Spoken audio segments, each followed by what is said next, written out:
आप सभी ने स्पेशल 26 फिल्म देखी होगी। नीरज पांडे एक होनहार डायरेक्टर जिन्होंने वेडनेसडे बनाई है, स्पेशल 26 बनाई, और भी कई अच्छी अच्छी क्राइम थ्रिलर जो है उन्होंने बनाई। स्पेशल ऑप्स के भी शायद डायरेक्टर वही है। तो स्पेशल 26 में जो कहानी थी, कहानी की ज़मीन तो असली कहानी से उठाई गई थी, लेकिन उसमें कई चीज़ें बदल दी गई थी। स्पेशल 26 में दिखाया गया था कि किस तरीके से 4 सीबीआई के अफसर नकली सीबीआई बनकर और अलग अलग जगहों पर रेड डालते हैं, उसके बाद लोगों को लूटते हैं। और उनकी सबसे बड़ी जो रॉबरी थी, जो लूट थी, जो चोरी थी, वो मुंबई में हुई थी। उस वक्त के एक नामी त्रिभुवन दास भीमजी जावेरी, मुंबई में ये वो ज्वेलर शॉप था जो बेहद पॉपुलर, मतलब मुंबई में आम लोग इसको जानते थे और बड़े बड़े रईस लोग, तमाम लोग यहाँ से ज्वेलरी खरीदने के लिए जाया करते थे। तो नाम भी था, मशहूर भी दुकान, और ऐसी दुकान को लूटना जाकर नकली सीबीआई अफसर बनकर, और जो उसके लिए पूरी प्लानिंग की गई, वो वाकई कमाल का था। आज भी कहते हैं ये मामला करीब इसको हो गए 13 और 20 33 34 ईयर्स, क्योंकि 1987 का ये मामला है। 34 ईयर्स हो गए, लेकिन आज भी उस चोर को पुलिस ढूंढ नहीं पाई है जिसने नकली सीबीआई अफसर बनकर ये चोरी की थी। इसको एक परफेक्ट रॉबरी या परफेक्ट थेफ्ट, एक परफेक्ट क्राइम का भी नाम खुद पुलिस वालों ने दिया। लंबी जांच हुई, तमाम लोगों से पूछताछ हुई, दुबई तक मुंबई पुलिस की टीम पहुंच गई पकड़ने के लिए, केरल गई, कहां कहां गई, लेकिन उस शातिर चोर का कोई सुराग नहीं मिला। सुराग छोड़िए, उसका चेहरा, उसका हुलिया, वो भी पता नहीं चला, जबकि कई लोगों ने देखा था और खुलेआम उसने सब कुछ किया। लेकिन 34 साल पहले कुछ चीज़ें नहीं थी, ना मोबाइल था, ना सीसीटीवी कैमरे हुआ करते थे। तो अगर मैं उसको आज के दौर के हिसाब से देखूं तो शायद बड़ा मुश्किल काम था ये परफेक्ट चोरी करना, क्योंकि आप कहीं ना कहीं किसी कैमरे में होते, आपके टेक्निकल जो मोबाइल और बाकी लोकेशन, उसके ज़रिए आपको पकड़ा जा सकता था। तो टेक्नोलॉजी ने क्राइम की दुनिया में एक ऐसी क्रांति लाई है। इस केस को भी अगर हम देखें तो शायद आज ये परफेक्ट चोरी ना होती, पकड़ा जा सकता था, लेकिन 1987 में ऐसा हुआ नहीं था। कहानी कुछ ऐसी है कि 19 मार्च 1987 को करीब 3:30 बजे का वक्त था। 19 मार्च 1987 अरविंद इनामदार, जो उस वक्त महाराष्ट्र में क्राइम ब्रांच में पोस्टेड थे, और ये अरविंद इनामदार वो हैं जो बाद में महाराष्ट्र के डायरेक्टर जनरल ऑफ पुलिस बने, डीजी। तो एक बड़ा उस वक्त भी इनका पद था, हालांकि 2000 में ये रिटायर हो गए।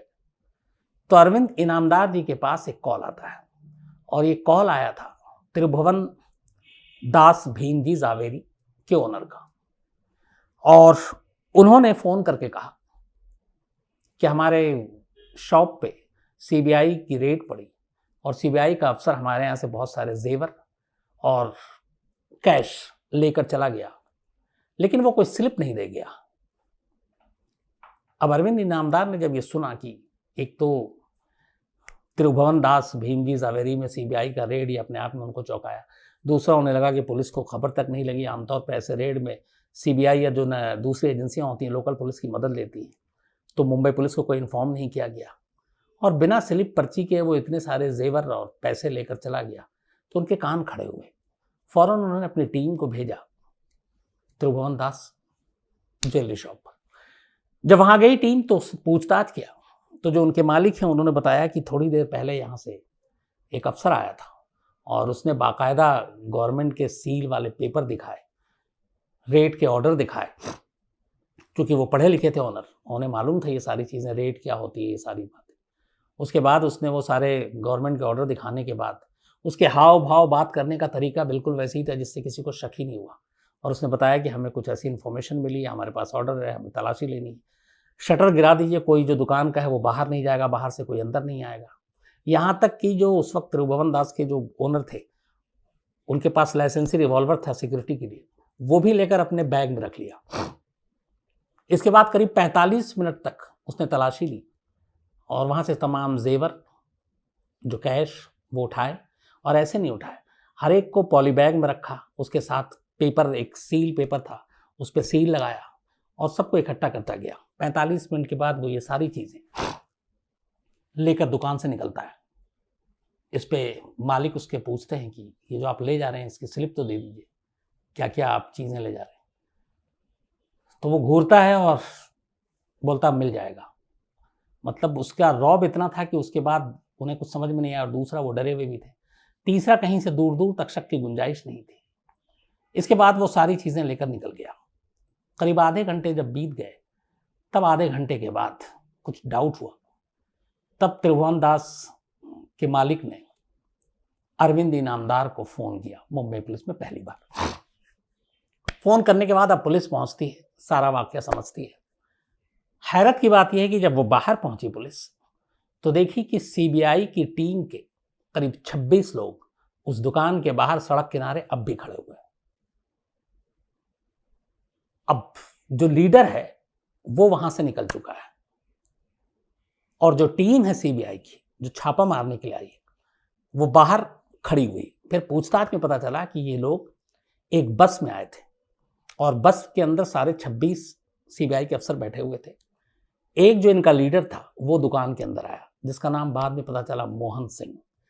एक मोहन सिंह को छोड़ दे तो उसके बारे में और कोई जानकारी नहीं, लेकिन ये मोहन सिंह भी उसका असली नाम है, ये दावे से नहीं कहा जा सकता। तो अब मुंबई पुलिस की टीम पहुंचती है बाहर, सीबीआई के अफसर अब भी भुवन दास जावेरी की दुकान के बाहर खड़े हैं, और पुलिस हैरान कि ये क्या मामला है। उसके बाद उन लोगों से पूछा जाता है, तो वो बताते हैं कि हम यहाँ एक ट्रायल रेड है, हमारे साहब ने, बॉस ने कहा, हम उसी के लिए आए। तो बोला आप लोग खड़े क्यों हैं? बोला कि हम बस से आए थे, लेकिन थोड़ी देर पहले साहब अंदर आए दुकान से, उनके हाथ में बैग और ब्रीफकेस सारी चीज़ें थी। वो बस में बैठा और ये कहा कि मैं एक दूसरी शॉप पर रेड मारने जा रहा हूँ, तब तक तुम सब यहीं खड़े रहोगे। उसके बाद उसी बस में जिसमें सीबीआई के 26 अफसर और वो खुद बैठकर वहां तक पहुंचा था, उस बस में वो अकेला निकल जाता है। यहां तक की कहानी अब मुंबई पुलिस के सामने। उन 26 से जब पूछताछ होती है तब मुंबई पुलिस के पैरों तले जमीन खिसक जाती है, क्योंकि पता चला कि सब आज के आज 24 घंटे के अंदर अंदर सीबीआई के अफसर बने। सबके पास सीबीआई का आईडी कार्ड था। इसके बाद जो उनसे पूछताछ होती है, जो सारी कहानी निकल कर आती है, वो कहानी कुछ यूं है। 17 मार्च 1987 को मुंबई के टाइम्स ऑफ इंडिया के जो न्यूज़पेपर है उसमें एक ऐड छपता है, और उस ऐड में ये था कि डायनेमिक ग्रेजुएट्स चाहिए। जो एग्जैक्ट इंग्लिश में ऐड दिया गया था वो था dynamic graduates for intelligence officers post and security officers post. मतलब होनहार, शानदार, जानदार जो ग्रेजुएट हैं वो ऐसे लोग चाहिए जो इंटेलिजेंस ऑफिसर्स के पोस्ट के पे काम कर सकें या सिक्योरिटी ऑफिसर्स के पोस्ट पर काम कर सकें। और ऐड के नीचे लिखा था कि इसके लिए 18 मार्च की सुबह 10 बजे से लेकर शाम 5 बजे तक मुंबई के ही ताज इंटरकॉन्टिनेंटल होटल में इंटरव्यू होगा, वहां आप लोग पहुंचे। टाइम्स ऑफ इंडिया में ऐड, नौकरी का ऑफर, वो भी इंटेलिजेंस और सिक्योरिटी में। लोग पहुंचने शुरू हुए। 17 मार्च के अखबार का यह ऐड था। 18 मार्च की सुबह 10 से 5 इंटरव्यू का टाइम था। ताज इंटरकॉन्टिनेंटल में बुकिंग थी। एक एक कर वहां पे कैंडिडेट पहुंचने लगे। सुबह 10 बजे से लेकर शाम 5 बजे तक अलग अलग लोगों के इंटरव्यू हुए, और इंटरव्यू भी ऐसे वैसे नहीं हुए। बाकायदा जो सारे सवाल थे वो किसी भी फोर्स में जो पूछे जाते हैं ज्वाइन करने से पहले, लगभग वैसे ही थे कि आप क्यों फोर्स ज्वाइन करना चाहते हैं, आपके अंदर राष्ट्रभक्ति कितनी है, आप क्या करेंगे फोर्स ज्वाइन करके, आप कितने ईमानदार हैं। मतलब वो सारी चीज़ें जो पुलिस में, पैरामिलिट्री फोर्सेज में या कहीं भी भर्ती होने के लिए जो बेसिक सवाल, क्वेश्चनर तैयार होता है, वो सारे सवाल थे। 10 से 5 के बीच में इंटरव्यू होता है। इंटरव्यू के बाद उन सभी को कहा जाता है कि आप लोगों को रिजल्ट 5 बजे के बाद बताया जाएगा। 5 बजे के बाद 18 मार्च को ही रिजल्ट अनाउंस होता है। कुल 26 लोगों का सिलेक्शन होता है, 26। शायद इसलिए इस फिल्म में स्पेशल 26 रखा गया, हालांकि वो कहानी थोड़ी अलग थी, लेकिन यहां यह था कि 26 लोगों को सिलेक्ट किया गया। उन सबको बुलाया गया इसी ताज इंटरकॉन्टिनेंटल होटल में, और जो मोहन सिंह खुद, उसने सबको बताया कि कौन कौन लोग सिलेक्ट हुए।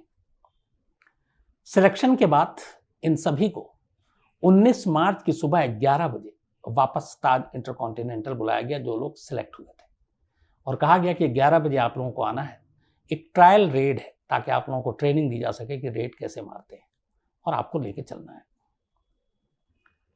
अगले दिन 11 बजे तय वक्त से पहले ही कैंडिडेट सारे पहुंच गए, जो 26 सिलेक्ट हुए थे। जब वो पहुंचे तो उसी हॉल में, जो ताज इंटरकॉन्टिनेंटल होटल में बाकायदा जिसके इंटरव्यू के लिए हॉल बुक की गई थी, वहां पे वो सब मिलते हैं। मोहन सिंह जिसने इंटरव्यू लिया था, उन सभी को सीबीआई का कार्ड देता है, सभी के नाम का, जो 26 सिलेक्ट हुए थे। कार्ड पाकर सब खुश, बेहद आसानी से नौकरी मिली, वो भी देश की प्रीमियर एजेंसी में। अब सब अपने आप को सीबीआई अफसर मान रहे हैं। इसके बाद कार्ड देने के बाद उन सबसे कहा जाता है कि आज एक ट्रायल रेट पे चलना है। ताज होटल की तरफ से ही मोहन सिंह ने एक लग्जरी बस बुक कराई। आमतौर पे जो होटल में ट्रैवल डेस्क होता है, एक लग्जरी बस बुक हुई। उस बस में इन 26 के 26 लोगों को बिठाया गया, और बिठाने के बाद दोपहर करीब 2:15 बजे ये बस जाकर त्रिभुवन दास जावेरी के जो ज्वेलरी शॉप है, वहां सड़क के दूसरी तरफ खड़ी हो जाती है। इसके बाद मोहन सिंह उन 26 अफसरों से कहता है कि पहले मैं अंदर जा रहा हूं, आप लोग यहां मेरा वेट करेंगे, और जो कुछ होगा उसके बाद मैं आकर आपको बताऊंगा। 45 मिनट तक अब मोहन सिंह अंदर जाता है। अंदर जाने के बाद वो अपना कार्ड दिखाता है सीबीआई का। सीबीआई का कार्ड देखकर जो ओनर थे उस वक्त प्रताप जावेरी, त्रिभुवन दास भीम जी के, जो दुकान में मौजूद थे, तो प्रताप जावेरी जब देखते हैं और मोहन सिंह के हाव भाव, ठसक, बोलने का अंदाज, तरीका, कागज, उन्हें कहीं से भी शक नहीं होता। वो कहता है कि हमें आपके दुकान की तलाशी लेनी है, हमारे पास रेट का ऑर्डर है। रेट की बाकायदा कॉपी देता है, सारे गवर्नमेंट के सील, पेपर, स्टैम्प, सब कुछ मौजूद। इसके बाद वो शटर गिरवा देता है, साथ में ये भी बताता है कि हमारी टीम बाहर बस में है, और आप लोग कोऑपरेट नहीं करेंगे तो सब अंदर आएंगे, उसके बाद आप जिम्मेदार होंगे। प्रताप जावेरी घबरा जाते हैं। हो सकता है कई बार ऐसा भी होता है, बिजनेसमैन, कई सारी चीज़ें, हिसाब किताब सही नहीं होता तो उन्हें लगता है, और वो बड़े नामचीन दुकान। इसके बाद एक एक कर वो सारे जो जेवर पड़े हुए थे कीमती, वो उनको उठाना शुरू करता है। उसके बाद पॉली बैग में बाकायदा रखता है, और उसके ऊपर लिखता है सील पेपर जो लेकर आया था, और उसके नाम और उनके से रेट भी पूछ पूछ कर, और वो एक एक करके अलग अलग करता जाता है। यहाँ तक कि प्रताप जावेरी के लाइसेंसी रिवॉल्वर को भी लेता है, अपने ब्रीफकेस में रखता है। इसके बाद जितने कैश थे वो उठाता है, और उन सबको करीने से, तरीके से, जैसे एक रेड में किया जाता है वैसे ही वो पैक करता है। बल्कि ये भी है कि कुछ पैकिंग और ये स्टैंप लगाने के लिए उन्हीं के स्टाफ की मदद भी लेता है। ये सब करने में 45 मिनट बीत जाते हैं।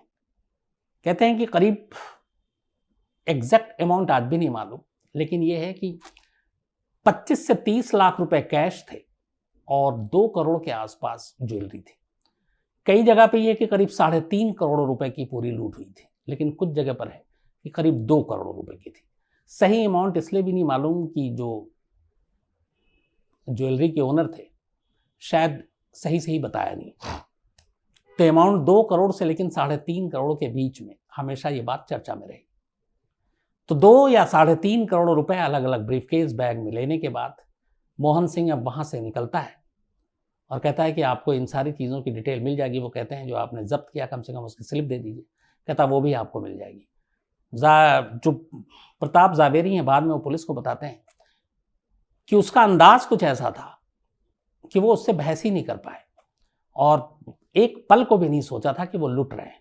उन्हें यही लगा कि ये सीबीआई का ही अफसर है, और उसने कहीं भी अपनी किसी भी हरकत से, कागज से, जो एक रेड होती है, उन्होंने कहा कि उनके कई साथियों के यहाँ रेड पड़ी, तो जिस तरीके की रेड में जो लैंग्वेज यूज होते हैं, जो बातचीत होती है, जिस तरीके से कहा जाता है, टेक्निकल टर्म्स यूज होते हैं, सारी चीज़ों में महारत हासिल थी उसे। इसी वजह से, इसी गलतफहमी में वो कुछ रोक नहीं पाते। इसके बाद वो वहां से निकल कर बाहर आता है। बस में बैठे अपने सारे 26 जिनको उसने भर्ती किया था उनको नीचे उतारता है। कहता तुम लोग यहाँ रुको, मैं एक दूसरी और टीम है, एक दूसरा शॉप है, वहां जाता हूँ, उसके बाद वापस आकर फिर तुम लोगों को लेके चलूँगा। और उस बस में ये बैठ जाता है। इस बस में बैठने के बाद ये सीधे ताज इंटरकॉन्टिनेंटल होटल पहुंचता है। वहाँ जाता है, वहाँ से अपना सामान उठाता है और उसके बाद नीचे आता है। अब ताज इंटरकॉन्टिनेंटल होटल से बाहर से फिर ये एक टैक्सी पकड़ता है।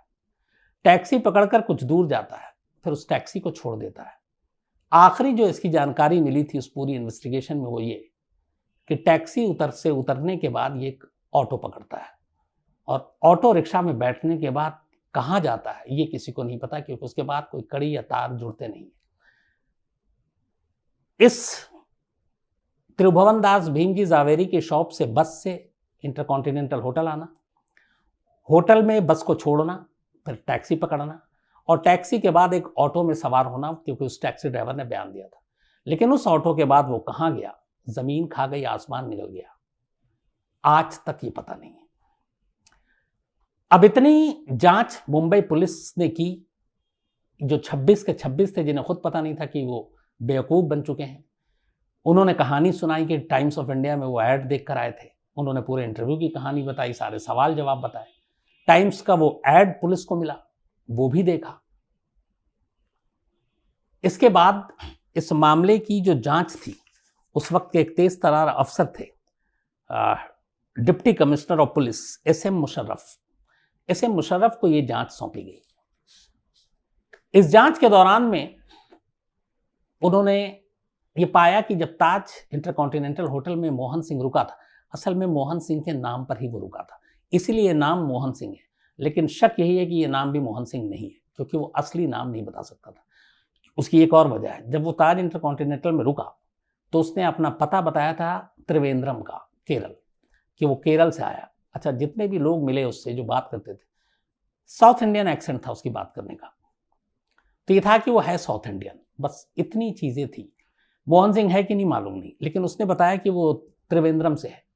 इसके बाद मुंबई पुलिस की टीम को सबसे पहले केरल भेजा जाता है, त्रिवेंद्रम में पता किया जाता है, मिलता नहीं, लेकिन एक शख्स मिलता है वहां पे जिसका नाम था जॉर्ज अगस्टाइन फर्नांडिस। कुछ हुलिया मिलता था, जो ज्वेलर शॉप ने बताया, 26 जिनका इंटरव्यू लिया उसने बताया, जो होटल वालों ने बताया। तो उस हुलिये के आधार पर जॉर्ज अगस्टाइन फर्नांडिस को पुलिस ने पकड़ लिया और लगा कि केस खुल गया। उसके बाद उससे लंबी पूछताछ होती है, लेकिन फिर पता चलता है कि वो एक मामूली चोर है त्रिवेंद्रम का, इससे आगे कुछ नहीं है। जिस तारीख पे ये हुआ सब कुछ, 17, 18, 19 मार्च 1987, वो मुंबई में था ही नहीं, वो वहीं था। तो ये सारे सबूत जो है उसके हक में जाते गए और आखिर में पुलिस को मजबूरन फर्नांडिस को छोड़ना पड़ा, ये मानते हुए कि ये वो शख्स नहीं है, क्योंकि उसके हुलिया को किसी ने पहचाना नहीं, जितने भी चश्मदीद थे। तो ये एक लौती गिरफ्तारी हुई थी जो आधी अधूरी रही, बाद में छोड़ना पड़ा। इसके बाद मुंबई पुलिस को एक और टिप ऑफ मिला कि वो दुबई चला गया। मुंबई की पुलिस की टीम दुबई पहुंची, लेकिन दुबई में भी कोई कामयाबी हाथ नहीं लगी। देश में अलग अलग बीच बीच में टिप ऑफ मिलते रहे उस हुलिया के ऊपर। 5 फीट 6 इंच की करीब हाइट, साउथ इंडियन एक्सेंट, देखने में स्मार्ट, कपड़े ढंग के पहनने वाला और हैंडसम। तो इस हुलिये के आधार पे बहुत सारे लोगों के ऊपर शक किया, लेकिन मोहन सिंह के नाम पे जिसने ये सारी चीज़ें की तो उसका पता नहीं चला। इसके बाद मुंबई पुलिस ने फिर एक दूसरा तरीका अपनाया इसको पकड़ने के लिए।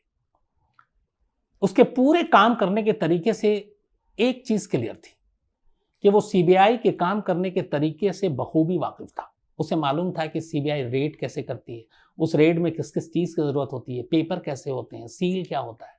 तो अब 2 शक आए सामने। पहला ये कि ये मोहन सिंह खुद सीबीआई में काम करता है और रास्ते से भटक गया, ज़्यादा अमीर बनने के लिए, तेज़ी से पैसे कमाने के लिए इसने गलत रास्ता चुना और असली सीबीआई अफसर होते हुए इस तरह से अपने सीनियरों को छुपाकर नकली सीबीआई अफसर के तौर पर ये बड़े बड़े जगह पर रेड करता और पैसे लूटता। अब इसके बाद मुंबई पुलिस ने सीबीआई के तमाम ऐसे ऑफिशियल्स की लिस्ट खंगालनी शुरू की जो सीबीआई में है, अलग अलग स्टेट में है। हालांकि सीबीआई में बहुत लंबा चौड़ा नहीं होता है, मतलब फोर्स। अभी भी शायद सीबीआई में, अगर मैं इस वक्त करंट 2021 की बात करूं, तो 800 to 900 की पूरी स्ट्रेंथ है सीबीआई में, करीब 800। तो 800 ही लोग हैं सीबीआई में, जिसमें से मुश्किल से 20% होते हैं जो ओरिजिनल शुरू से ही सीबीआई में, बाकी डेपुटेशन पे अलग अलग स्टेट की पुलिस या दूसरी एजेंसियों से सीबीआई में भेजे जाते हैं। तो कुल मिला के करीब 800 तादाद है सीबीआई की इस देश में टीम की आज 2021 में। तो 1987 में मुझे लगता है 800 भी नहीं होगी, शायद इसका आधा हो, 300-400। तो 300-400 को ढूंढना कोई मुश्किल काम नहीं था कि उसमें से ऐसा हुलिया वाला शख्स या ऐसा चेहरा वाला शख्स, क्योंकि उसका फोटो भी सीबीआई के रिकॉर्ड में होगा।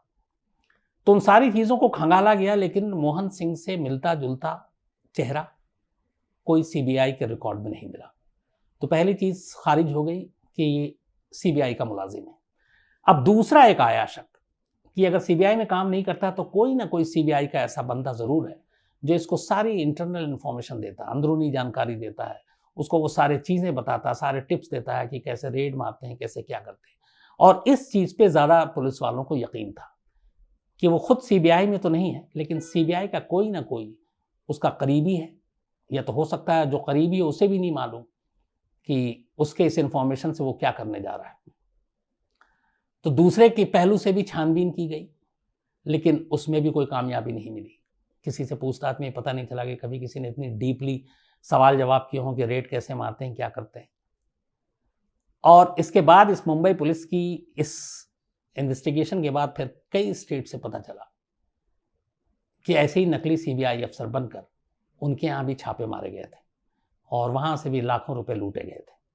तो कहते हैं कि दर्जनों ऐसे वारदात किए मोहन सिंह ने, लेकिन उसके काम करने का तरीका इतना परफेक्ट था। और इस केस में सबसे ज़्यादा मुंबई पुलिस को जिसने हैरानी में डाला कि एक चोर पब्लिकली अखबार में ढिंडोरा पीट रहा है ऐड देकर, क्या हो हमें ज़रूरत है सिक्योरिटी अफसर की, इंटेलिजेंस अफसर की। एक 5 सितारा होटल में वो हॉल बुक करता है, उसी 5 सितारा होटल में वो खुद ठहरता है, उस 5 सितारा होटल में वो इंटरव्यू कंडक्ट करता है और तमाम लोगों को सीबीआई में भर्ती करने के नाम पर बुलाता है। उसी होटल में वो सीबीआई के फेक आईडी कार्ड उन लोगों को देता है। उसी होटल के जरिए वो एक लग्जरी बस बुक करता है रेड मारने के लिए, और फिर उसी होटल की लॉबी से उस बस में बिठाकर उन 26 अफसरों को जो फर्जी थे मुंबई के सबसे बड़े सबसे नामचीन ज्वेलरी शॉप में ले जाता है और वहां जाकर सीधे रेड के नाम पर उन्हें लूटता है 2 से करीब 3.5 करोड़ रुपए, और उसके बाद वहां से निकल जाता है। कमाल की बात यह है कि आज करीब 34 साल के बाद भी न उस शख्स का हुलिया पहचान कोई पाया, न उसका असली नाम जान पाया, वो कहाँ है ये भी नहीं पता चल पाया। और इसीलिए कहते हैं कि ये एक परफेक्ट चोरी थी। तो कई दिनों से इस कहानी की आप लोगों ने फरमाइश की थी, लेकिन इत्तेफाक से मौका मिला पिक्चर को देखने का, तो उस पिक्चर को देखने के बाद कई चीज़ें याद भी हो गई, ताज़ी भी हो गई। तो मुझे लगा कि आप तक ये कहानी जो है वो ज़रूर पहुंचानी चाहिए। तो वाकई क्राइम की दुनिया की कुछ कहानियां ऐसी होती हैं जो बहुत ही इंटरेस्टिंग होती हैं, जिनमें से एक कहानी ये थी। और आज भी इस केस में अगर ज़रा सा भी क्लू मिलता है तो चाहे कितने डीजी बदल गए मुंबई पुलिस के, अब तो बहुत हाई फाई हो गई, टेक्नोलॉजी भी हो गई, कोशिश करते हैं कि इस केस को सॉल्व करें, उस मोहन सिंह के राज को सामने लाएं। और कई पुलिस अफसरों ने कोशिश की, कई ऐसे पुलिस अफसर हैं जिनसे मेरी बात हुई। जब बात होती है तो ऐसी कहानियां जो हैं थोड़ी सी अपील करती हैं, तो उससे जिक्र होता है कि कभी इसमें कुछ हुआ। तो उन्होंने कहा कई बार अफसरों के साथ पुलिस वाले आपस में बात करते हैं कि एक बार ये कहीं मिल जाए। हालांकि अब अगर 34 साल और उस वक्त जो उसकी उम्र थी जो बताया गया था करीब 40 के आसपास था वो 1987 में, 40 to 45 के बीच में। तो अगर मैं 40 भी रख लेता हूँ तो इस वक्त 75 एज होगी, मतलब वो एक बुजुर्ग होगा। और जहां भी होगा अगर जिंदा है तो आज भी हंसता होगा पुलिस वालों पर, कानून पर, कि देखो इतनी बड़ी चोरी की और आज भी कोई मेरे ऊपर हाथ नहीं डाल पाया। तो परफेक्ट क्राइम बड़े कम होते हैं, उनमें से एक स्पेशल 26 था।